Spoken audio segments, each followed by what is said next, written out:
I shouldn't be here. His voice was barely louder than the rain hitting the glass, but it was enough to make her freeze. She had her hand halfway to the whiskey bottle, paused in midair, her profile lit orange by the lamp and the fire flickering behind her. I shouldn't have let you in, she said flatly. But she poured 2 glasses anyway. She didn't ask if he wanted one. She knew he did. The couch was leather, cold and silent under him. He sat like a trespasser, knees together, hands braced, elbows digging into his thighs, eyes on the floor.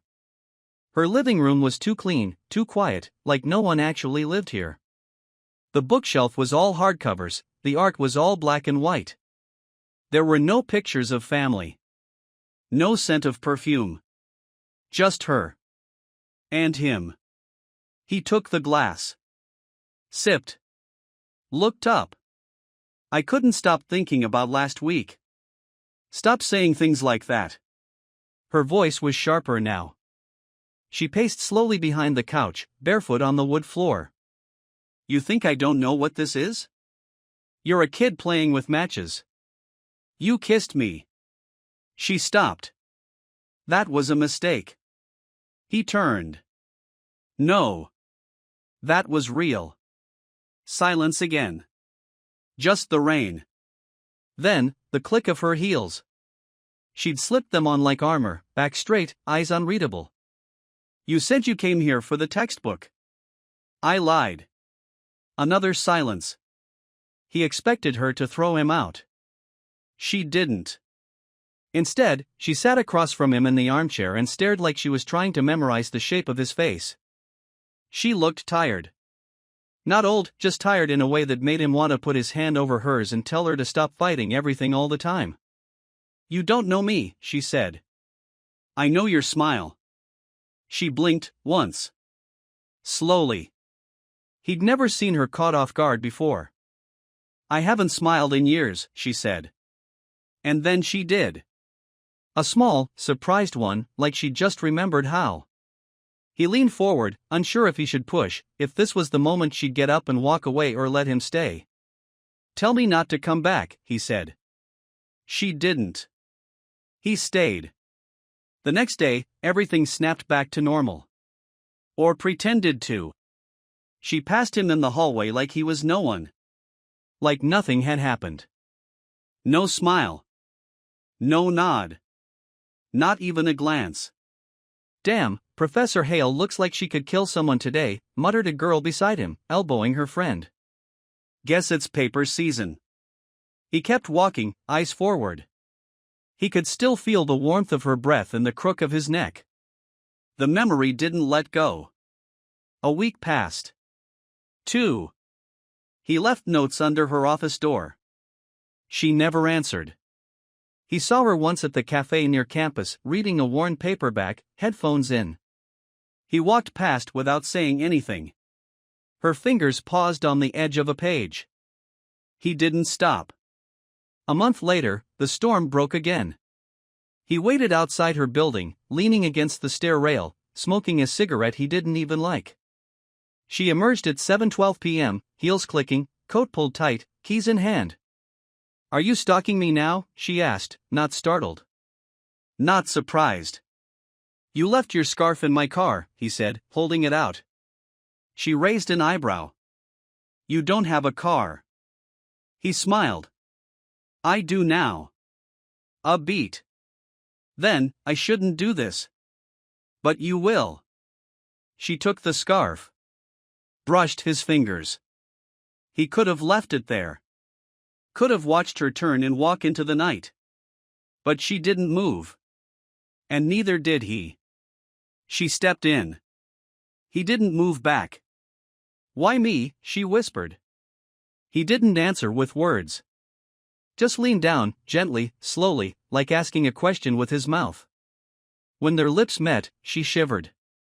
It was the kind of kiss that scared both of them. Her place again. He ran his fingers across the edge of her piano.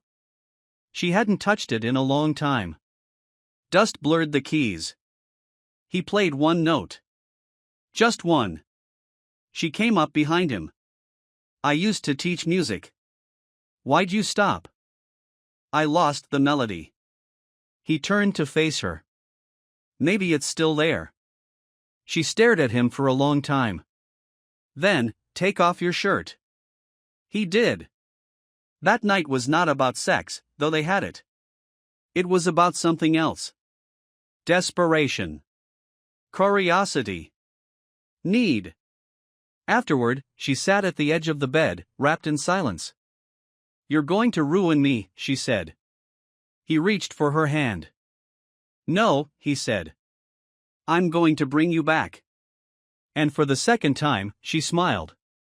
This one was sad. But it stayed. He waited outside the faculty lounge with his hands in his jacket pockets, heart punching a little too hard, watching through the glass as she laughed at something another professor said. It wasn't the smile she gave him, that one was rare and quiet and never loud in public, but it was still hers, and it still stung. She looked untouchable like that. Confident. Distant. Older.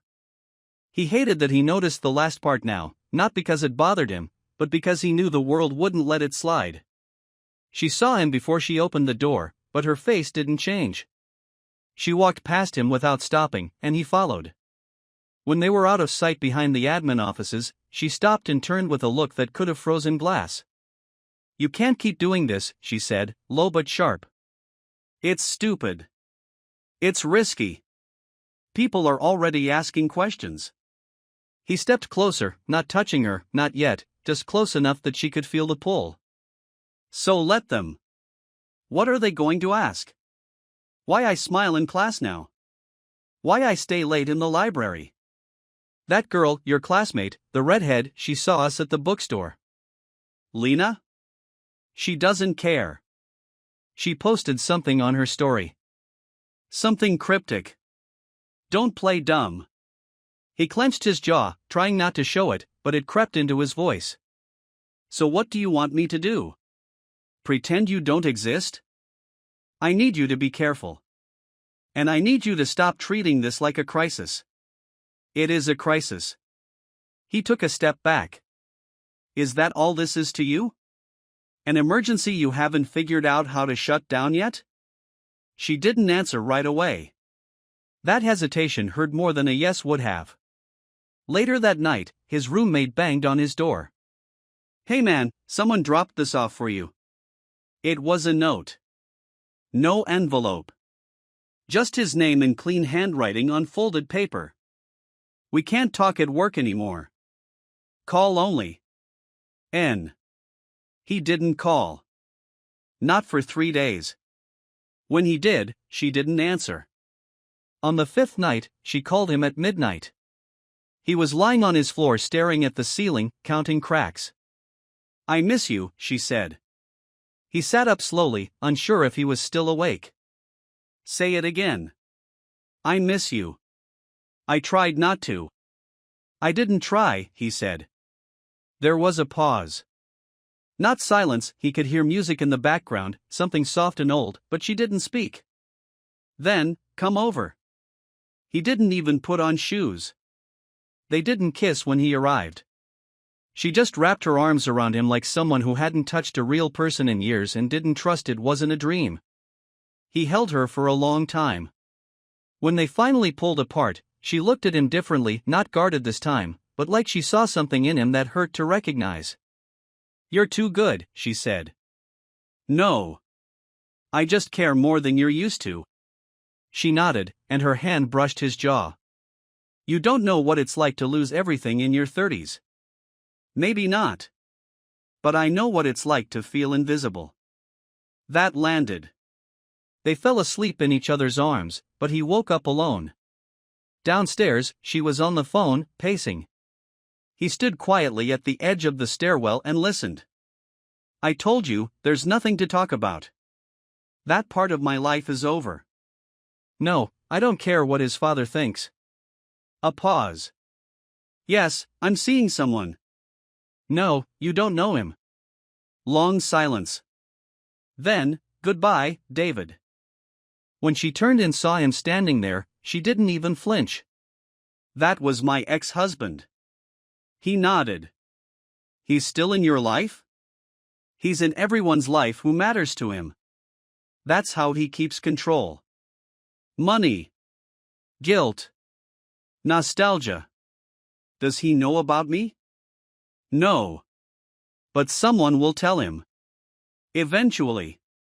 He stepped forward. Then let's stop hiding.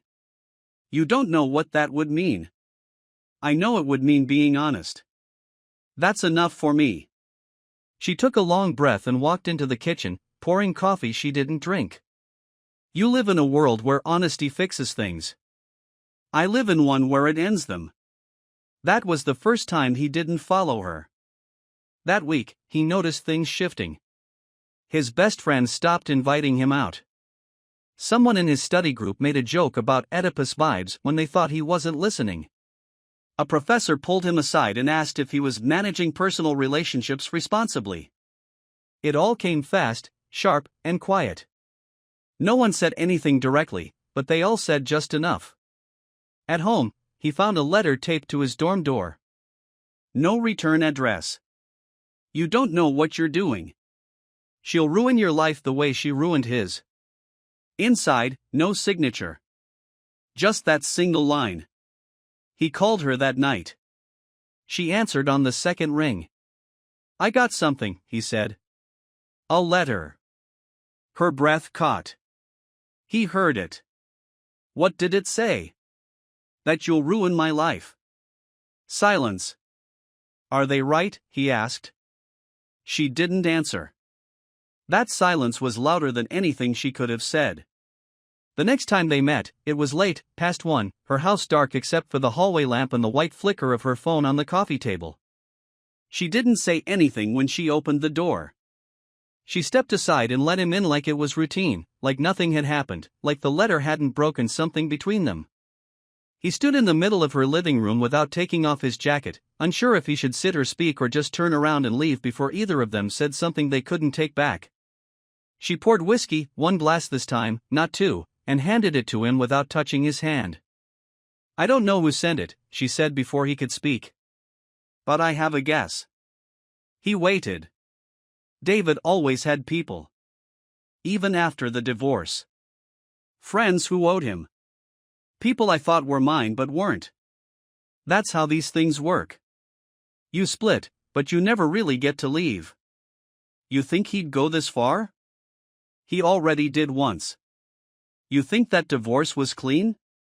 He burned half my career to make sure I'd never compete with him again. He sat slowly, the couch groaning beneath him. You still care what he thinks. She didn't deny it. I still care what he can do. He drank. The burn helped. She walked to the window and stared out at the street like she expected someone to be watching. Maybe they were. He suddenly hated every curtain in the room for not being closed. This isn't going to stay quiet, he said. We had a window.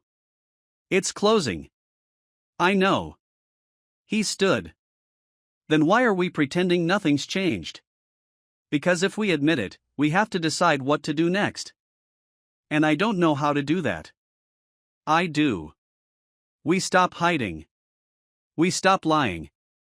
And then what? She snapped. We go public? You think your parents won't care? Your professors?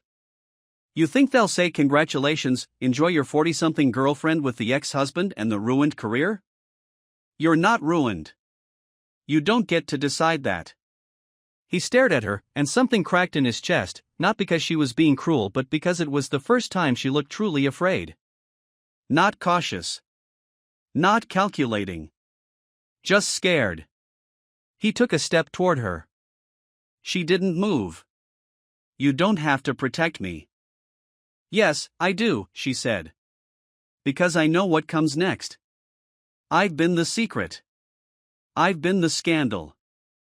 I've been the woman everyone whispers about in meetings and avoids at alumni events. I survived it once.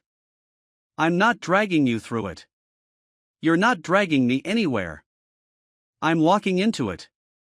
That's different. He reached out and touched her wrist. She let him. That night they didn't sleep. They didn't even undress. They lay in silence, fully clothed, his hand resting over hers, both of them pretending time wasn't moving. At 5:30, the first light hit the blinds. She stirred but didn't get up. He whispered, "Do you ever think this could be normal?" She didn't answer. The next day, he skipped class. He couldn't sit through another lecture pretending he didn't want to look at her. Instead, he waited in the library, hours passing, headphones in but no music playing, phone in his hand, waiting for a sign that she was still in this with him. When it finally buzzed, it wasn't her name. It was a number he didn't recognize.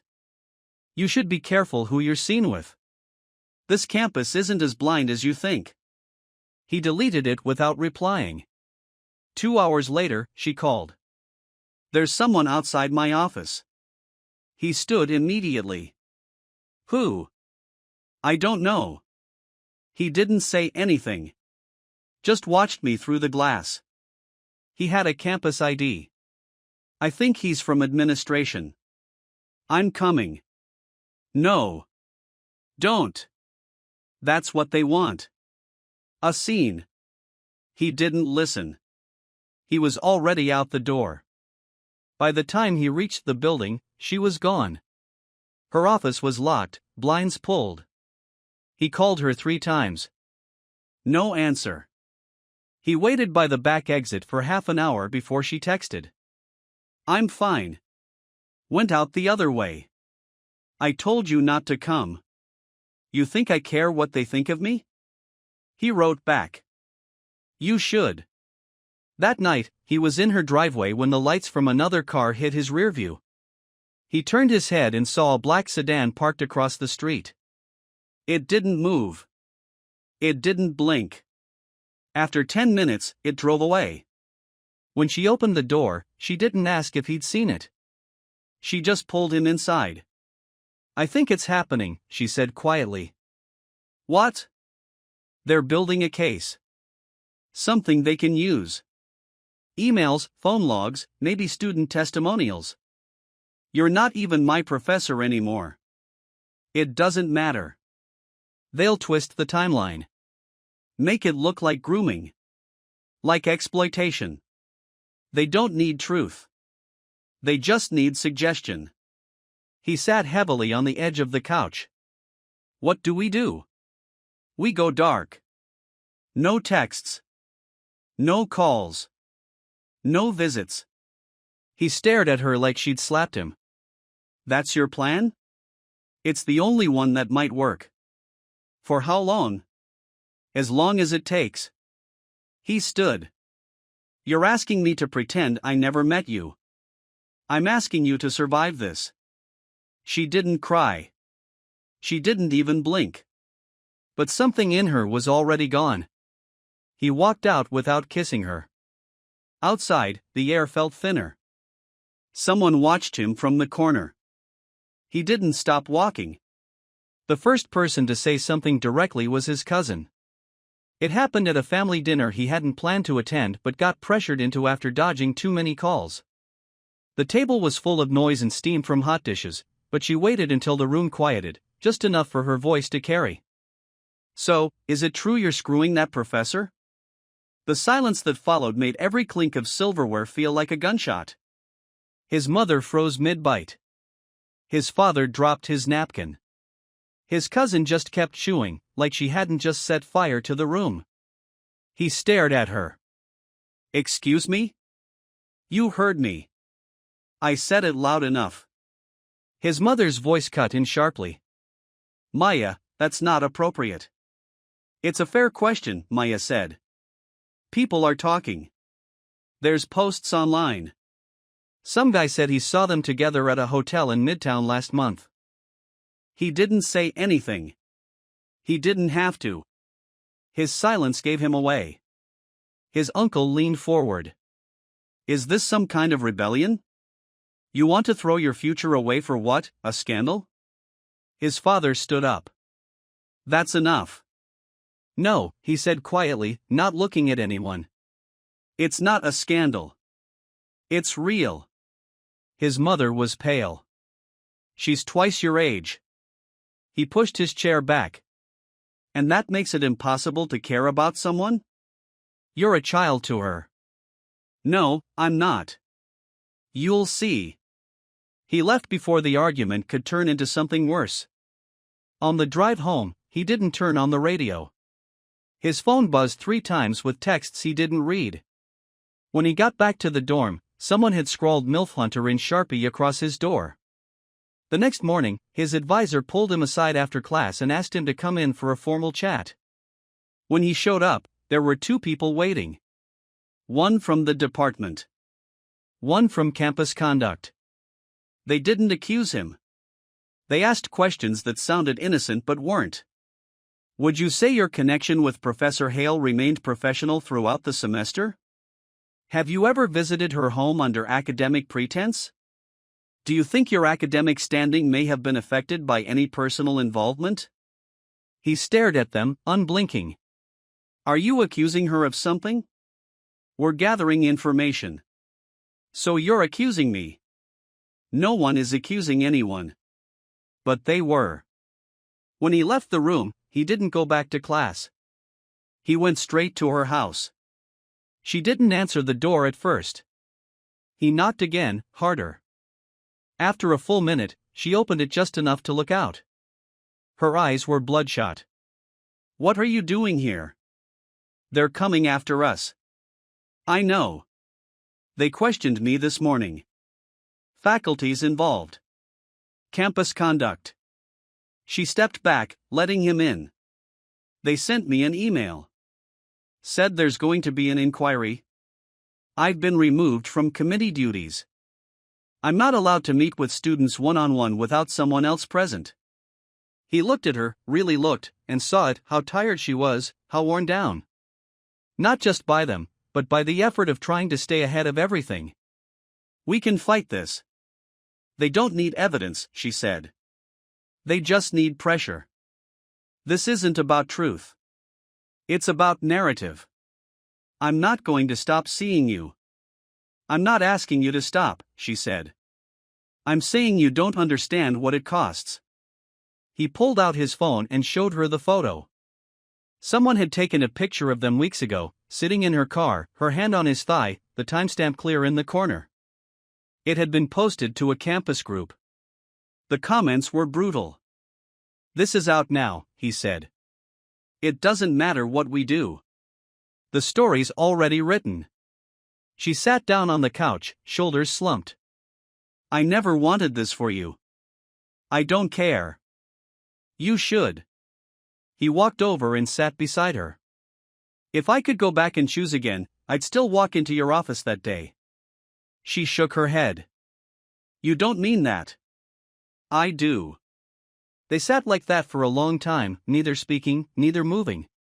Later that week, he walked into the middle of the end-of-year department gathering. Faculty, students, alumni. She was there. So was David. He hadn't seen the man in person before. Expensive suit, clean shoes, false charm. He was shaking hands, smiling like a politician. When their eyes met, something in David's face shifted. You must be the one, he said, extending a hand. He didn't take it. Brave of you to show up, David said, still smiling. Considering everything. I'm not hiding. David leaned in slightly. She always liked defiant men. Never lasted, though. She appeared beside them before he could answer. David, stop. Just catching up.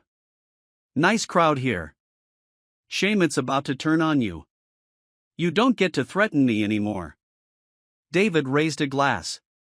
I don't have to. The institution will do that for me. A few heads were turning now. Whispers starting.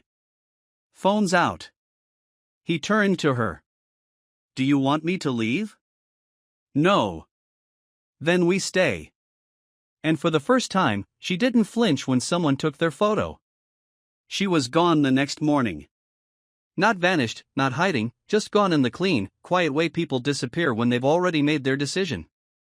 Her office was stripped of anything personal, no photos, no plants, no books she'd collected over 20 years. Just a single box under the desk and an unsigned letter of resignation filed the night before. The department released a neutral statement filled with words like transition and professional integrity, but no one believed it. Everyone already had their version of what happened, and none of them matched the truth. He found out from Lena, who sent him the screenshot without comment. The email had hit all the students at once. He sat on the steps outside the library for half an hour before calling her. It rang once. Then nothing. He texted. No reply. He walked the 12 blocks to her place. The curtains were closed, the mailbox full. He knocked anyway. No answer. He didn't see her again for 6 days. When she finally called, she didn't apologize. She just said, "Can you meet me by the pier?" He didn't hesitate.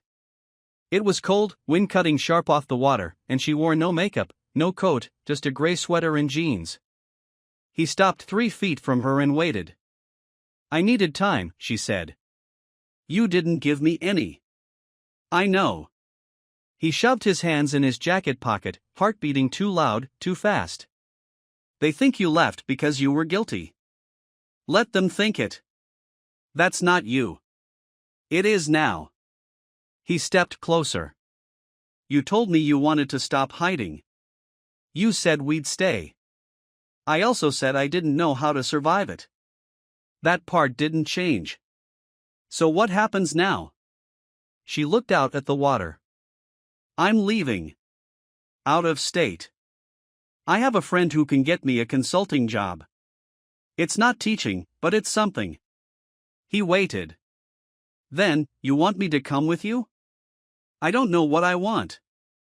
"That's not true." She turned to face him. "You're 22. You haven't even started your life yet. I can't be the reason you set fire to it. You're not. They made you the center of a scandal. That's going to follow you. Even if you don't see it yet, it's already doing damage. Then let it. You'll regret that." "No. What I'll regret is letting someone else decide who I was allowed to love." She looked at him then, really looked, and for a moment he thought she might say yes. He could feel it in her breath, in the way her fingers twitched like they wanted to reach for his. But then she stepped back. "I don't want you to lose yourself trying to hold on to me." He laughed, not cruelly, just quietly, bitterly. "You really think this is just about you?" She didn't speak. He looked at the sky, then back at her. "Do you still love me?" "That's not the question anymore." "Yes, it is." She closed her eyes. "Yes," she said. "I do." "Then don't walk away." "I'm not walking. I'm choosing." "And I'm not?" She looked exhausted. "We're not the same." "No. But we were real. And we still are." He stepped forward and kissed her. Not for the crowd, not for drama, not for anything other than the fact that he needed to know if it still meant what it used to. Her hands found his back. She didn't stop him. But when they parted, she didn't smile. She took a breath. "This is the last time I'll see you." He shook his head. "It doesn't have to be." "It does." He didn't argue anymore. He just nodded. Then turned and walked back toward the street. She didn't call after him. The story didn't disappear. A student publication ran a piece 2 weeks later. No names, but everyone could tell. Comments piled up. Theories, insults, jokes. Then the wave moved on. Something else happened, another rumor, another distraction, and people forgot. But he didn't. She sent him one letter. Months later. No return address. No date. "I still remember the first time you made me laugh. You didn't even mean to. I was just so used to silence that any sound felt like something worth saving. You reminded me that I used to be someone who believed in things. I don't think I ever told you that. You gave me something no one else could, the feeling that I hadn't wasted my time. Don't let them change you. And please don't chase me. Not because I don't want to be found, but because you deserve to be found by someone who can stay. N. He read it once. Then again. Then folded it and kept it in the back of a book she once recommended, somewhere between chapters he never finished. A year later, he saw someone who looked like her in another city. Same walk. Same posture. It wasn't her. But he watched the woman for 3 blocks anyway, just in case. He dated. It was never serious. No one made him nervous. No one made him feel like he was about to lose control in a way that mattered. Sometimes, when he couldn't sleep, he'd open the window and stare out into the dark, thinking of her somewhere else, maybe still listening to old records or cooking in silence, or maybe not thinking about him at all. He never really knew if she'd meant the last line of her letter. He only knew that she never wrote again. And he never stopped waiting. Just in case.